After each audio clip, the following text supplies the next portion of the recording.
morning. It's Wednesday.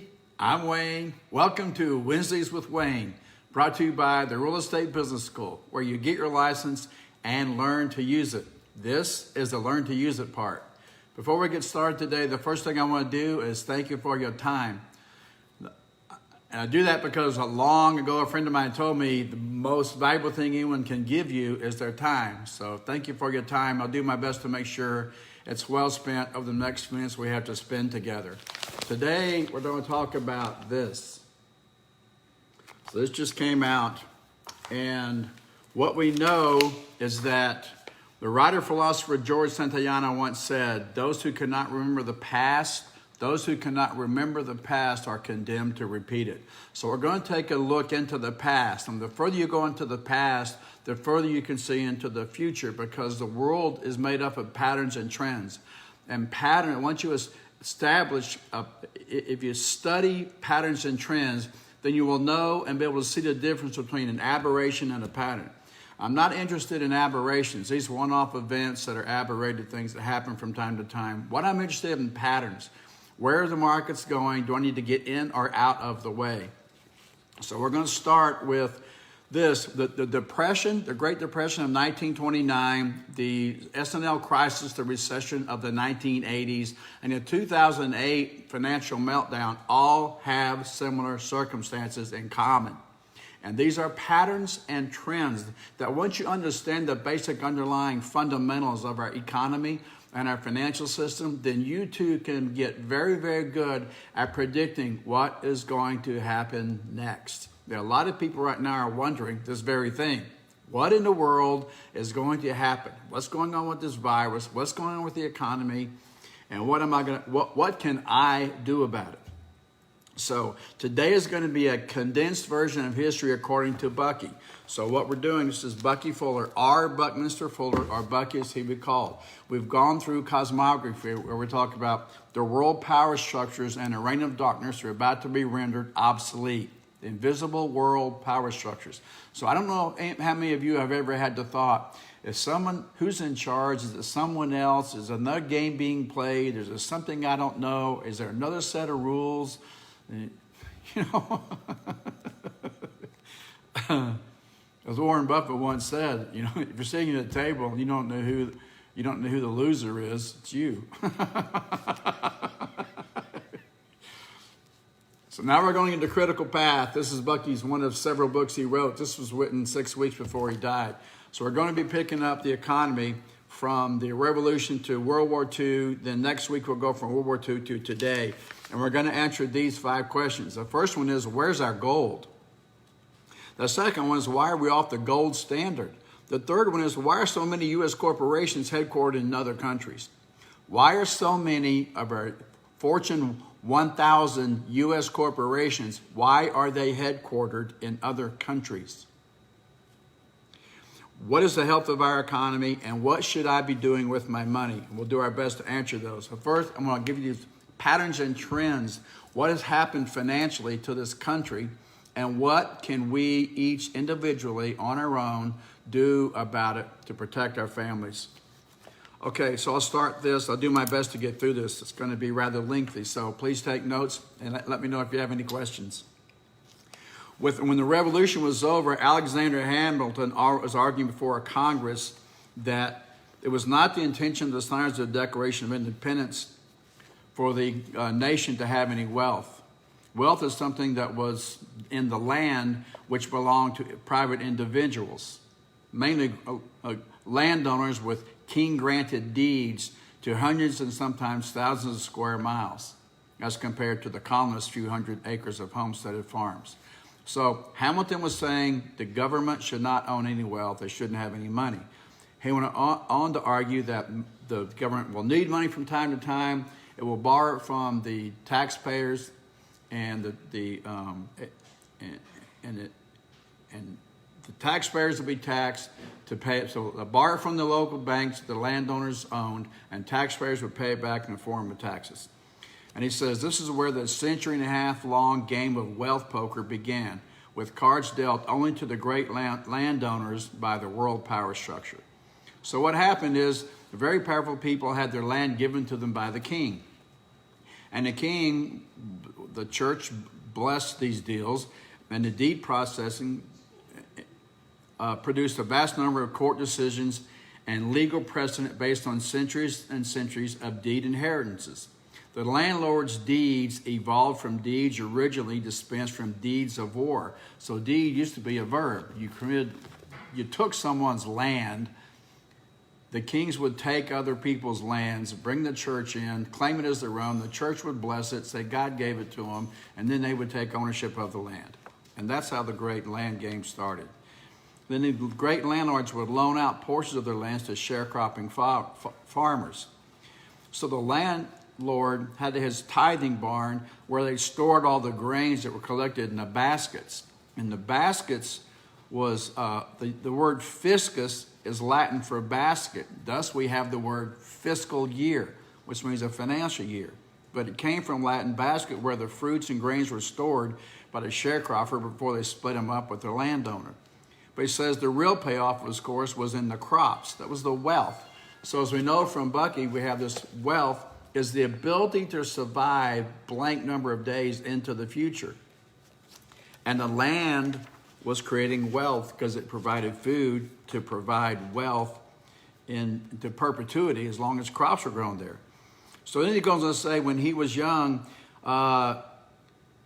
there were people whom everybody knew to be wealthy, but no one really knew what wealth meant. And they were known to be enormously wealthy, but they had big homes and horses and carriages and yachts and summer houses. So this were the people that were deemed to be rich because of the way they lived. And then money was coined, and paper equivalents of metallic coins were issued by the officers of banks. So now they invented money. And coins started, then it made into paper, and then the rich sometimes had their own private banks. For instance, J.P. Morgan and Company, and usually ordinary people rushed to deposit their earnings in wealthy people's banks because they were considered to be safe. So, for all the foregoing reasons, nobody knew of what the wealth really consisted of, nor how much there was of it. There were no income taxes until after World War I. But the income tax did not disclose wealth. It only disclosed the declared income of the wealthy.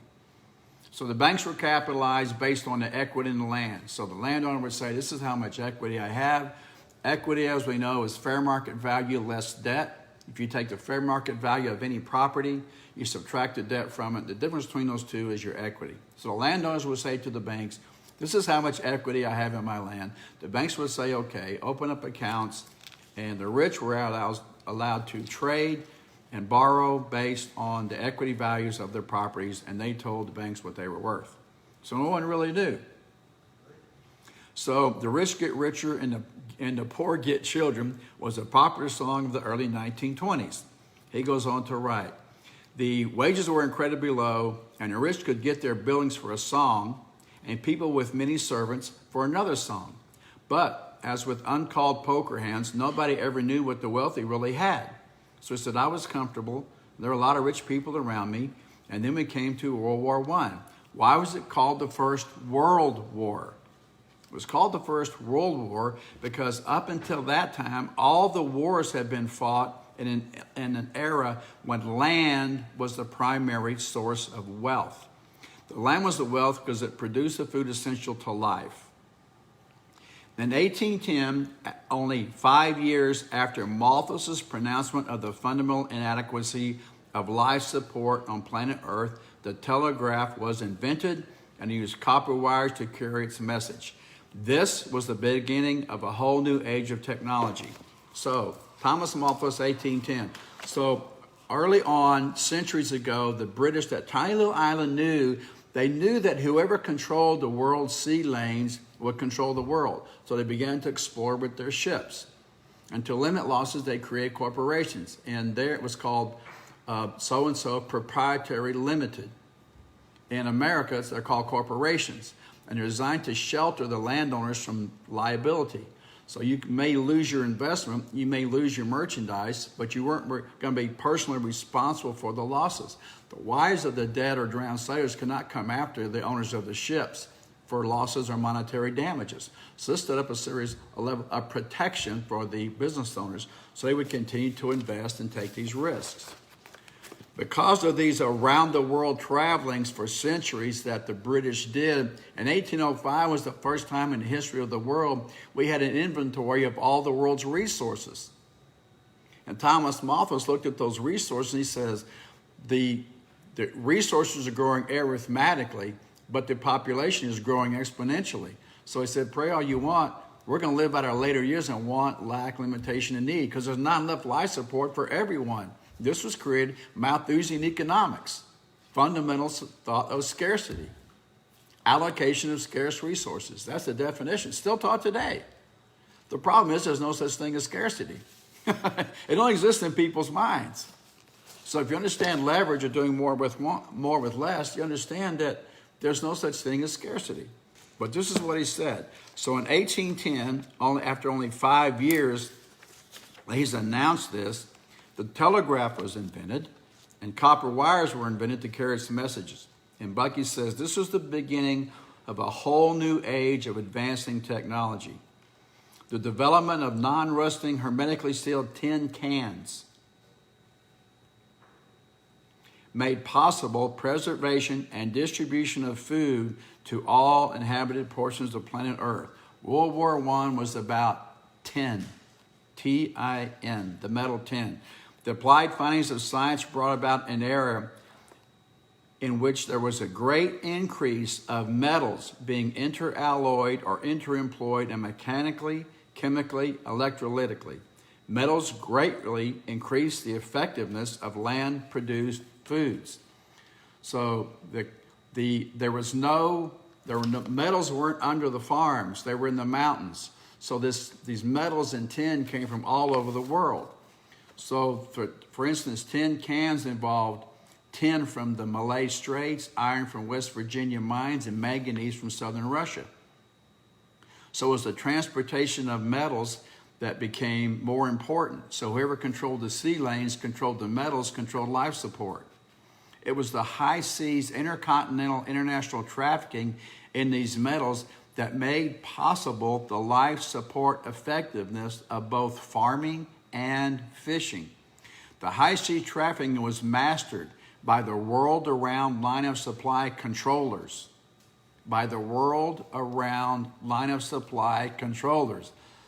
venturers and pirates known collectively as the British Empire. So he said the world-around traffic was in turn financed, accounted, and maximally profited by the international bankers and their letters of credit. Because the world-around occurring metals were at the heart of the advanced standards of living for increased numbers of humans around the world, the struggle for mastery of this trade by the invisible, behind-the-scenes contending world power structures ultimately brought about the breakout of the invisible International World War I. That's what it was about. So then he talks about these two groups of people, the outs and the ins. So we had this world power structure outs. They became ambitious to take away from the British ins who controlled the lines of supply. The outs saw the British Navy guarding the surface of the sea, and they were proving new inventions like the submarine that could go under the sea. So they were attacking the British ships and sinking them like there's no tomorrow, and the British were losing the war. J.P. Morgan was the visible fiscal agent for the in power structures. So he was the fiscal purchasing agent for Britain. And Britain ran out of supplies, ships were sinking, they were losing the war, and they went to J.P. Morgan and said, please supply us with goods from the U.S. And so they did. 1914, industrial production and activity in America was enormous, with an even more enormous amount of untapped U.S. metallic resources, particularly iron and copper as backup. Throughout the 19th century, all the continuing invisible world power structures invested heavily in USA enterprise equities.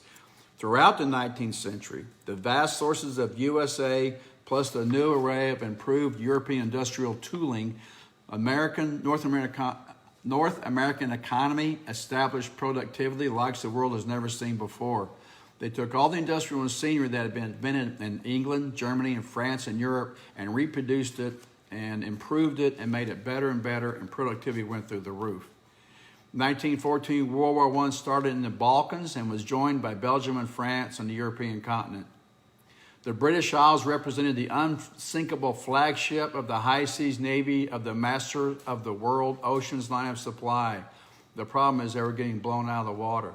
So in 1914, 3 years before the U.S. entered the war, J.P. Morgan began to buy supplies from the U.S. and ship them to Britain to offset the losses by the enemy submarines. He kept buying, but eventually he spent all the money on supplies, and it wasn't enough. Then the U.S. extended Britain credit, and they kept buying more. Finally, they ran out of credit. They bought so much that the total goods that Britain bought from the U.S. amounted to all the gold and silver available to the world. Still, the productivity of the United States was hardly even touched. Because of the ability to pay later credit, the Allied nations could not be stretched any further. The only way to keep USA productivity flowing was to get the USA into the war itself. So the ends decided to get the U.S. into the war by skillfully psychology and propaganda. The ends persuaded America that they were fighting to save democracy. He goes on to write, I recall as a youth of those times how enthusiastic everyone became about saving democracy. It was really about saving Britain and their lines of supply and their status as a world power structure. What do you need over there? Britain asked. The Americans asked, and the Brits said, 1 million trained and armed men and the ships to carry them to France, and many, many new ships to replace the ships that have been sunk by submarines. We need them desperately to keep carrying tanks, airplanes, weapons, and munitions to France. The ends also urgently requested that the U.S. Navy be increased in strength equal to the British Navy, and therewith to cope with the German submarines. So America went to work and took over the newly implemented U.S. industries in 1914, 16, 17, such as the telephone, telegraph, the power companies, and produced all that was wanted. For the first time in history, from 1914 to 1918, humanity entered into a comprehensive program of industrial transformation and went from wired to wireless, track to trackless transportation, two-dimensional to four-dimensional transportation that was four-dimensional: land, air, sea, and below the sea. They arrived in France in times of within 1 year, 1 million armed men, trained U.S. soldiers were safely transported to France without the loss of one soldier to the submarines. Arrived in France, they entered the line of battle, and with their line of supply once more reestablished, the U.S. Navy and its merchant fleet soon became clear the ends were going to win, so they did. And J.P. Morgan, now representing the Allied power structures, capitalist systems, banks, as well as the Allies' purchasing agent, said to Congress, how are you going to pay for all that? And Congress said, what do you mean? This is our wealth. It's our way to save democracy. We'll win the war and stop the armaments production. And Morgan said, you've forgotten Alexander Hamilton. The government doesn't have any money. You're going to pay for it, but since you don't have any money, you're going to have to borrow it all from the banks. My bank, J.P. Morgan Bank. Then you got to raise the money in taxes to pay me back. So to finance these payments, J.P. Morgan and his army of lawyers invented for the first time, and for the U.S. government, the Liberty loans and the Victory loans. Then the U.S. Congress invented the income tax. With the U.S. Congress formulating the legislation that set up the scheme of the annual income tax, we the people had, for the first time, a little peek into the poker hands of the wealthy, but only into the amount of their taxable income, not their principal wealth, because we had their income tax returns. With World War I over and won by the Allies, all the countries on both sides were deep into debt to America. Because the debt to America was twice that of all the gold in the world, the countries involved gave all their gold to the U.S. Despite those enormous payments in gold, all the countries were still in debt to the U.S. Thereafter, all those countries went off the gold standard. So all the gold was in Fort Knox in Kentucky. International trade became completely immobilized, and the USA found itself having unwittingly become the world's new financial minister. Swiftly it arranged vast trading loans to foreign countries. This financing of foreign countries' purchasing by USA credit loans started an import-export boom in the U.S., followed by the early 1920s recession, then another boom, then the Great Crash of 1929. So the reasons for the Great Crash go back to the swift technological evolution occurring in the USA between 1900 and 1914. Most important was electrical power. So gold's the best conductor of electricity, he goes on to write. Silver's the next and copper's the third. But gold is the scarcest, silver next, then copper. Though relatively scarce, copper is the most plentiful and a good conductor. It's also non-sparking, blah, blah, blah. So he started mining copper. And in 1917, more copper was mined, refined, and manufactured than in all the world years before in human history. They mined, manufactured, and refined more copper in 1917 than they did in all years previously combined. So it became a war of metals, supply lines, mainly tin. World War I was not an agrarian, but an inanimate energy and power-driven industrial production war. When the war was over, all the production was still in prime operating condition. There was enormous potential productivity, a wealth of well-producing capability that had never before existed, let alone as a consequence of war. So he says, let's stop making killingery, start making livery. There were many more useful items that could be produced rather than ships, planes, tanks, bullets, and guns. And they could be successfully marketed. Young people wanted automobiles, but automobiles were capital equipment. In 1920, capital equipment was sold only for cash. So he said there were in 1920, no bank-supported time payments for sales in the retail trade. The banks would accept chattel mortgages. So if you had land, you had real and personal property, they would loan you money on that and take the land and the structures as collateral, but no time payments on capital goods, on capital equipment. They would do large purchases for rich corporations like trucking equipment or farming equipment, but not on perishable runaway with capital equipment such as a privately owned automobile. So because the banks would not finance automobiles, a lot of people wanted them. Ford and GM started offering their own financing. So in 1922, he goes on to write, there were 125 independent automobile companies. They were named after their owners who were really just race car guys and started making cars like Oldsmobile, Chevrolet, Chrysler, and Ford. Then in 1926, the Wall Street brokerage house of Dillon Reed and Company, they did a study of these automobile manufacturers, and the mortality rate was horrible. They were dropping like flies. And that was because every year people wanted new cars. So they would start from scratch and reinvent it from the very beginning. After a while, they quit doing that because it was too expensive and they were going broke trying to keep up by making all new cars from scratch every year. So Ford invented the assembly line, and Dillon Reed went and bought up all these bankrupt companies with help from the local banks that owned them, and then named their new venture Chrysler Corporation. Then Dillon Reed fired the auto company presidents who were primarily interested in new car designing and replaced them with production engineers. So people were buying new cars based on a new look every year. Dillon Reed fired all those guys, put in production managers.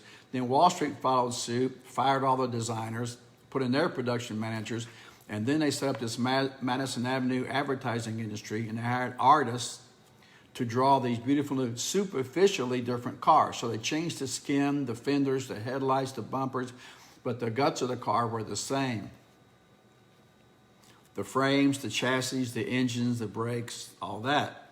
And he says this was the beginning of the downfall of the world-esteemed integrity of Yankee ingenuity, because they went from engineering design was replaced by style design.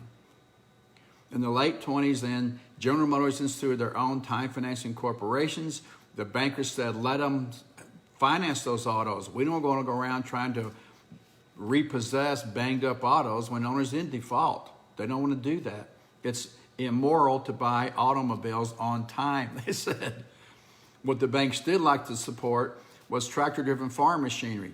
So it was easy to sell. Farms were making a lot of money, so they would finance the farms. And also the machinery. So they took all the metals they've been mining from around the world, started building tractors, bigger tractors, better tractors, combines, bigger combines, better combines. And they were using yet less and less human power and more machinery power. It goes on to write, then there came a very bad hog market in 1926. And the farmers weren't able to make the payments on all those farm equipment they bought and all their farms. So the small banks foreclosed, then the mid-sized banks foreclosed on the small banks, then the big banks foreclosed on the mid-sized banks, and the Chicago banks foreclosed on all those banks. Then they couldn't find any buyers for the banks. Turned out the farms weren't that popular. There weren't that many people waiting to become farmers, and they were out of business, and the farmers couldn't even buy them back. So they stopped being farmed. Now then you had the Dust Bowl. So the soil, unsown soil, began to blow off the farms. And it was relevant to note that in 1900, 90% of the USA was in agriculture, and by 79, only 7% were on the farms. Most as supervisors. And the big business conglomerates took over the farming industry. And it resulted in President Carver making enormous payments to appease big corporations for cutting off vital grain and other strategic shipments to Russia in 1978. And then, to keep the price of grains up, they would pay the farmers to take the crops out of rotation. So now we now begin to subsidize farmers, called subsidy. Actually, we pay them not to grow, to prove Malthus' theory that there's not enough. And now we know basic economics, supply, demand, price. So when we artificially shrink the price, demand remains high, then price is going to go up because price is going to follow demand. So if you want to sell your stuff for more money, just cut off the supply or shrink it. And this is what they did. So we have millions of people every year dying of starvation, but we still, to this day, pay our farmers not to grow food to prop the price up. So when the world finally figured out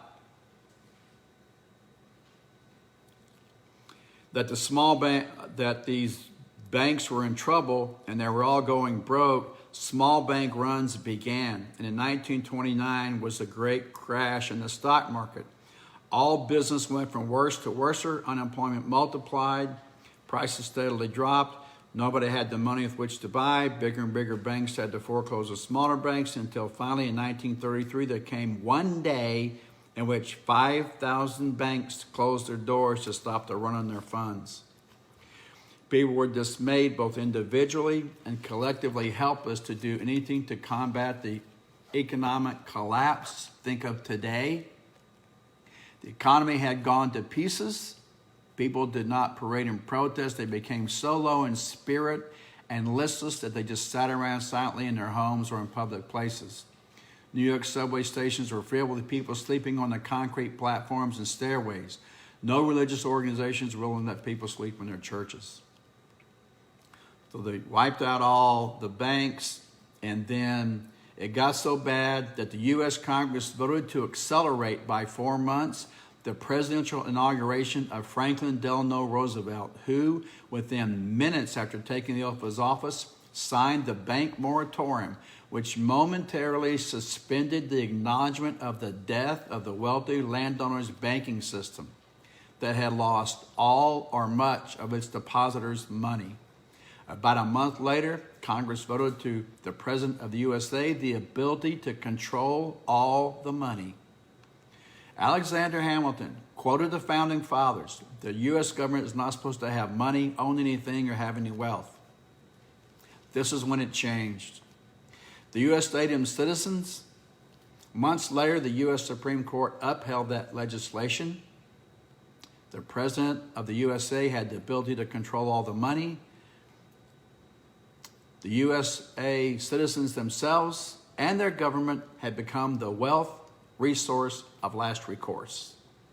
The underwriting wealth belongs to all the people and not to the few. That also happens to be the description of socialism. So everybody out there is screaming about socialist and socialism and socialist and socialism. This is when America became socialist by virtue of the definition. The 150-year-old infinite wealth poker hand and its uncalled bluffing was over. So now he's talking about this landowner's stranglehold on the economies as wealth based on land. The banks had no money themselves. In 1933, for the first time ever, the hands of the American wealthy were exposed and most were money empty. The landlords' multi-servanted mansions dropped. Their land and multi-servanted mansion values dropped to almost nothing. Nobody had the almost nothing amount of money to buy those richly housed estates. So all these big, huge mansions, all these huge houses, all these buildings all went back to the banks and could be bought for practically nothing, but nobody had the practically nothing to buy them, except for one exception, the Vatican-administered Roman Catholic Church World Organization, which, for a pittance, acquired many extraordinary properties in the U.S. at that time, which it converted into monasteries, convents, colleges, and schools, and the Catholic Church became the largest landowner in the world. The game of deedable land wealth was over. It all started years ago, centuries ago, when the little man on the horse armed with a club rode up to the shepherd and said, "It's very dangerous to be out here with your sheep," and then provided protection, and then was deeded the land by the king, who was blessed by the priest, and that's how ownership was tracked. It does not go back to an act of God. All the kings always had their priests present when the land claimage was made by their explorers. The priests planted their crosses to confirm the king's ownership and was blessed by God. The Roman Catholic Church, starting its emperor pope days, has been in the deeded land business for going on 2,000 years. It is as yet the world's greatest real estate owner. Real, a Spanish word, means royal, the succession of king-deeded estate lands.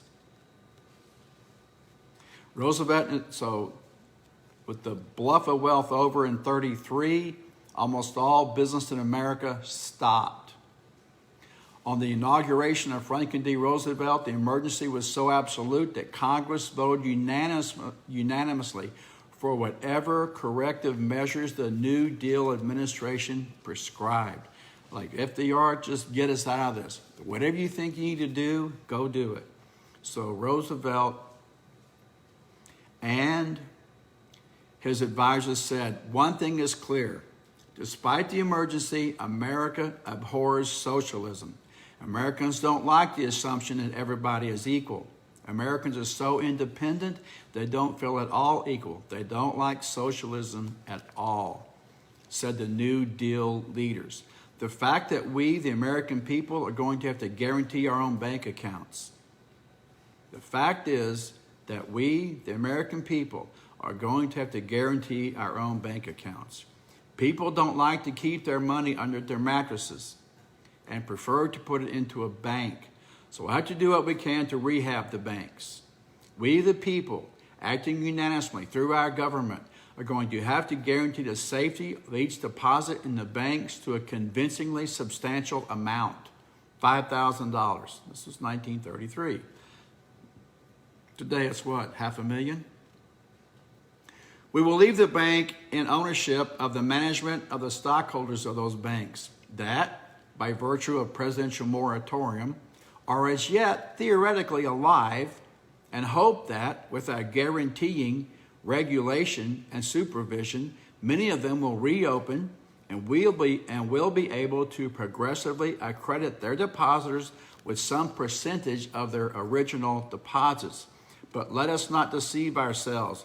With the government of the people guaranteeing the bank accounts, it becomes an operating fact, socialism. On the other hand, people themselves know little about banking, little about credit concepts, and little about the history of power structures.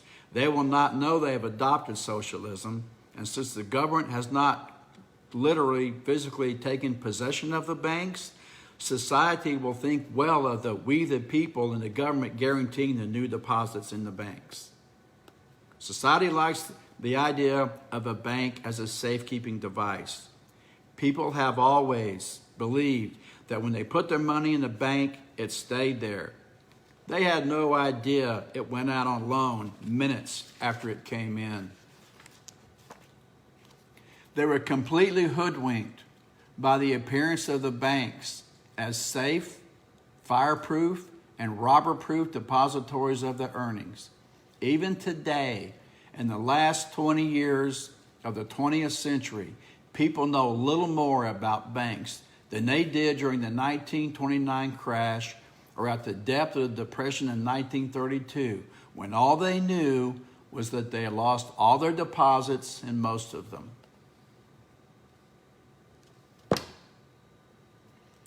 That's part of the history of the economy, the banking system, and what happened in America.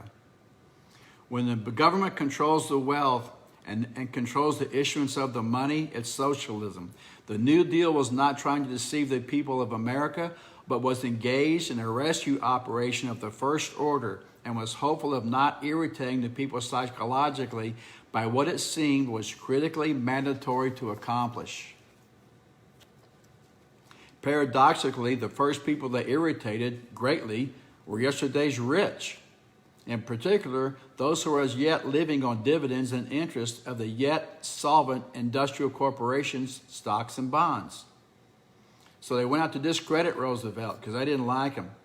And they told everybody not to vote for him and to get him out of office. But Roosevelt and his advisors said, look, we've got to do what's best for the American people, whatever the name best may bear. We've got them depositing again in the banks, and we're rehabilitating all those mortgage properties we've inherited, and we're loaning the new owners of properties funds at negative interest so they'll rehabilitate the property and put those farms back in shape and get them up and running again. Banks were regulated just like the post office. No banker had authority. So to those who understood some of this, everything was now out in the open in the world of banking. The New Deal said it was going to prohibit usurious rates of interest.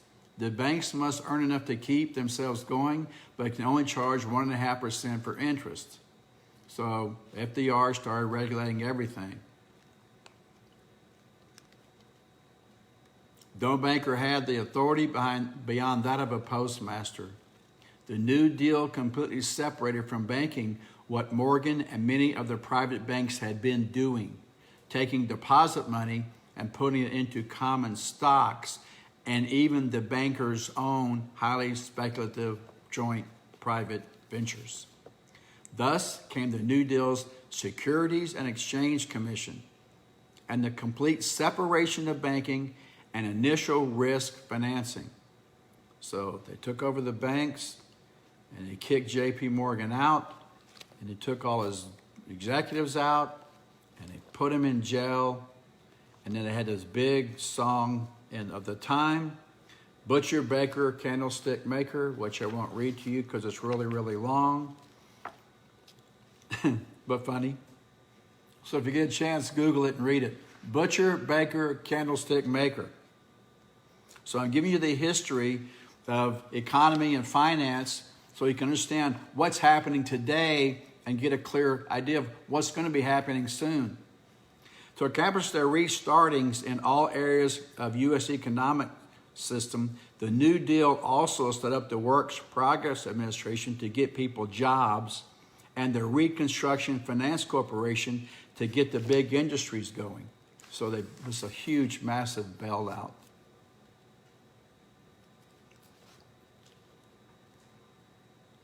Amongst the first of the New Deals of 1933 was the WPA, which provided jobs. He goes on to talk about the New Deal and the building designs. And in order to continue as a nation, we must have our national defense. Since it is established there is nowhere near enough life support to go around the world, if we don't have a formidable national defense, we're going to be successfully attacked by hungry enemies. Our national defense can't carry on without steel and generation of electricity, the production of chemicals and other imperative industrial items.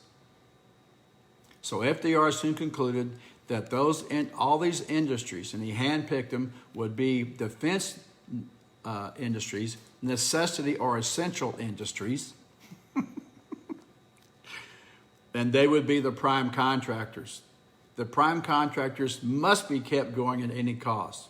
So we'll give war production orders to the prime contractors to produce such and such goods. The contractors would sign government contracts and go to the banks and borrow the money to pay their overhead and to buy the materials and power and pay the wages to produce the goods. Then we, the government, can pay the producers for those finished goods and services, and they can pay off their loans from the bank. The money paid by the prime contractors and wages will give people buying power, which will allow them to start other economic production systems going. So this is how they started circulating money through the economy. They poured it into the military-industrial complex through these prime contractors. And as you know, that's the circulation of money is imperative to the free enterprise system. That's how capital markets work. Everybody knows that. That's the problem right now. That's why we're seeing this. So we covered this last week. When we've transitioned from a society that paid cash for everything to a society that borrows money for almost everything. So people don't pay cash as much anymore. We're now on the verge of going cashless. But still people like to enjoy things, and we've lost the art of delayed gratification. We want it, and we want it now. So when people see things they like and they don't have the money, they buy it anyway on credit.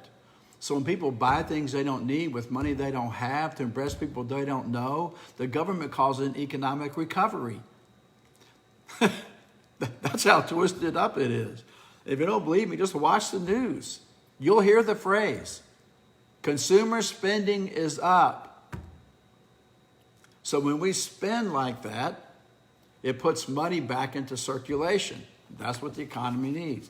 So to stimulate that, that's what FDR did.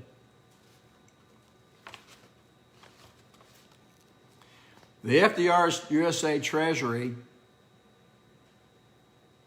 together with all FDR's lawyers and advice, ruled that the largest private enterprise corporations could make their new plant expansion and equipment improvements charge the cost of operating expenses. They could make their new plant expansion and equipment improvements and charge the cost to operate. So what he did was he tweaked the tax code. So every R&D dollar heretofore, before that was not tax deductible, became tax deductible.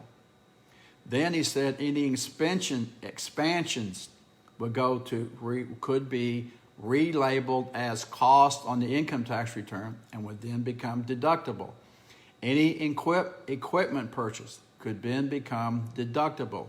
So to spur spending, FDR tweaked the tax code to allow these corporations to start deducting things that before that were not deductible. So because it reduced their tax consequence, or the amount of tax they owed, they began just like we do today. So we went over this last week too. You have W-2 income earners. The first thing they do is earn, the second thing they do is spend, and the last thing they do is I have it backwards. The W-2 earner earns, then they're taxed, and they get to spend the crumbs that are left over. When you have corporations, they earn, then they spend, and what's left over is tax. So because FDR took all those what were non-taxable purchases and made them taxable, when you have a corporation that earns, then spends, they spend all that money on tax-deductible purchases, so they're not taxed as much. which spurs them to invest and buy more, which puts more money in circulation, gives them expansion. They hire more employees, they pay them more money. They go buy homes, they go buy clothes, they go buy cars, they go buy meals, they go buy, and it gets the economy running again. So, next, Henry, he made all these, he gave all these huge corporations these huge tax breaks. Next, Henry Luce, representing news publishers in America, the newspapers and magazines, went to Roosevelt and said, your democracy needs its news. We publishers can't afford to publish the news. The price we're paying for a newspaper that we're selling them for is less than what we're paying for them. So FDR said, okay, we'll let you deduct advertising. So now advertising became a hidden subsidy of a very great size, about $7 billion a year at the time. There's hundreds of billions now that's deductible from taxes. The subsidy was so great as to cover the founding and it was now become Madison Avenue. So Madison Avenue was born, the golden age of television came in, advertising started off, and magazines, newspapers, and other publications became affordable because they were subsidized by advertising, which was deductible. So that's it. So it goes on and on.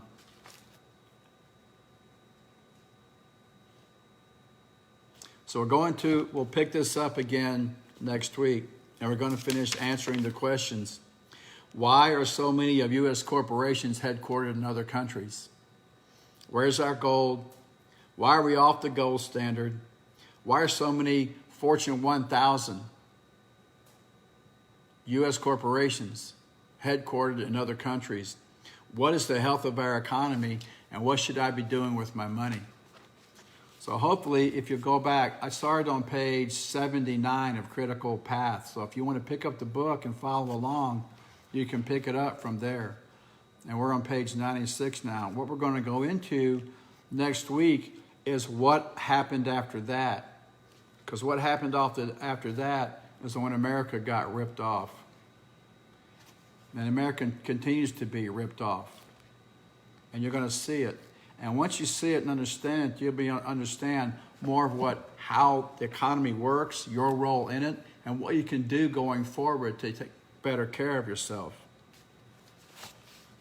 By 1953, it became apparent Wall Street lawyers were moving the major corporations out of America. By 1953, it became apparent that the Wall Street lawyers were moving the major corporations out of America.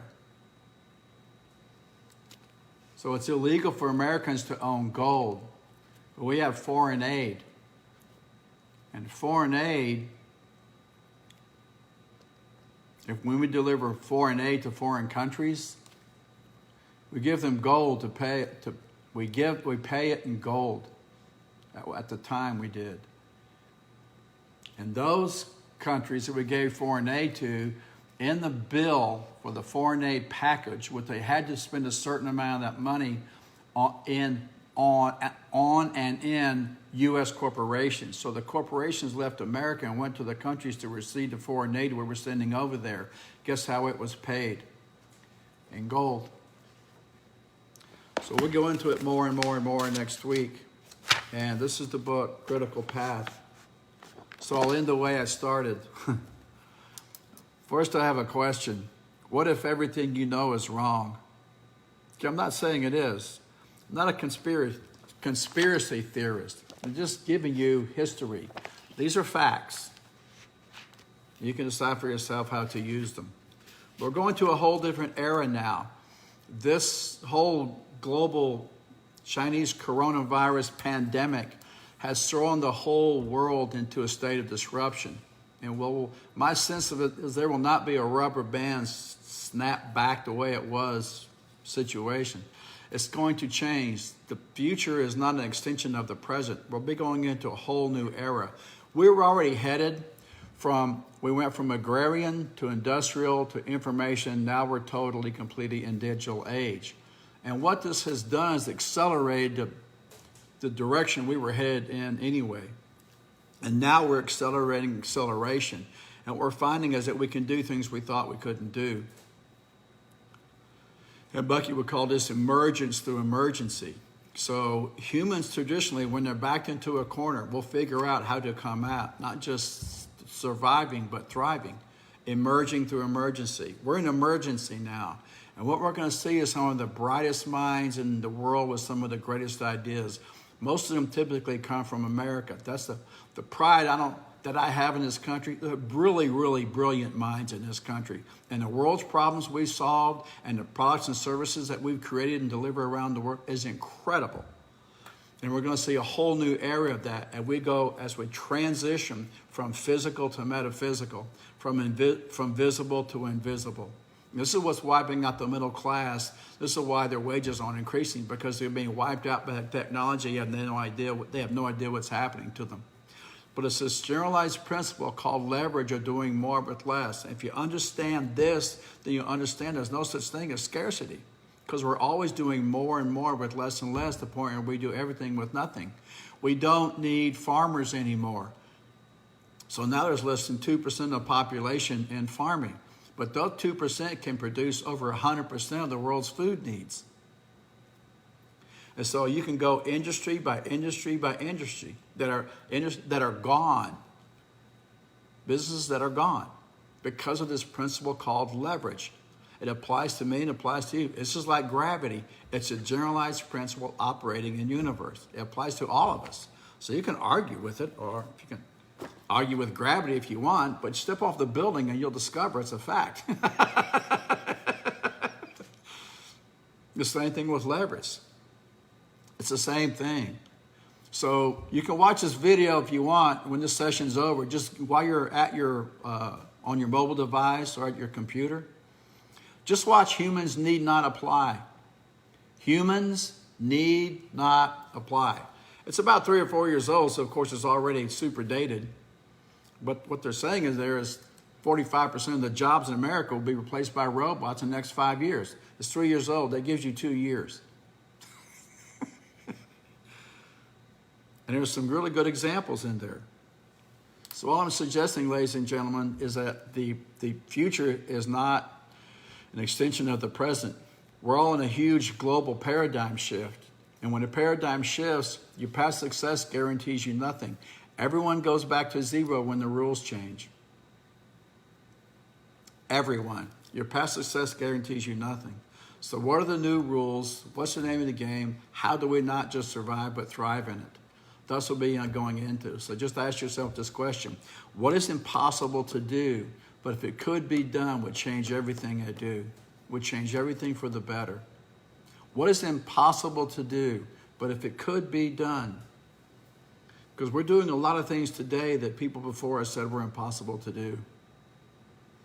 Look, the largest real estate company in the world owns no real estate.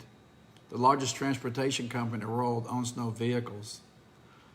People are running around and talking about gasoline. They're building the biggest battery-operated automobile manufacturing plant right here in Austin, Texas. Tesla just signed a deal. They've chosen Austin. So I'll end with this. The world is designed to change. Humans are designed to change. What do humans resist the most? Time to change. So thank you for your time. I'll see you next week. Let's go out and make it a better world. Thank you for showing up.